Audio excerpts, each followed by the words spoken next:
एक बार फिर सिंध के वजीर आला सैयद मुराद अली शाह होंगे। शेमन पीपल्स पार्टी बिलावल भुट्टो ने अवैध शाह को स्पीकर और नवेद एंथोनी को डिप्टी स्पीकर से असम्बली नामजद कर दिया। पार्लिमानी पार्टी इजलास से खिताब में कहा, अवाम की तवक्कुआत बढ़ गई, माजी से बेहतर परफॉर्म करना है। बोले कि वफाकी हुकूमत का हिस्सा नहीं होंगे, ना कोई वजारत मांगी। करप्शन के मामले पर सख्ती से काम लेना है। सिंध असम्बली का इजलास कल तलब।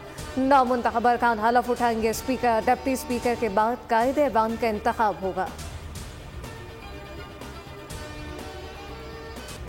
जमहूरियत की जानिब बड़ा कदम। पंजाब असम्बली में 313 नौमुंतखब अरकान ने हल्फ उठा लिया। स्पीकर सप्तान खान ने हल्फ लिया।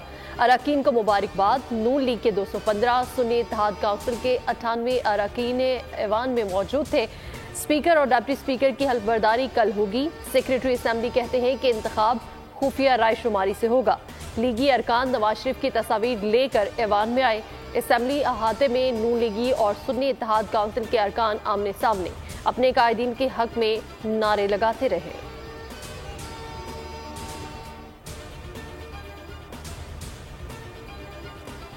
मरियम नवाज ने 119 की नशिस्त से दस्तबरदारी का खत इलेक्शन कमीशन को अरसाल। हाली नशिस्त पर ज़िमनी इंतखाब होगा। मरियम औरंगजेब ने भी MP का हलफ उठा लिया। नवाज शरीफ की हिदायत पर मरियम औरंगजेब को रुकने पंजाब असम्बली बनाने का फैसला हुआ। मरियम औरंगजेब मरियम नवाज की बतौर वज़ीर आला मावनत करेंगी।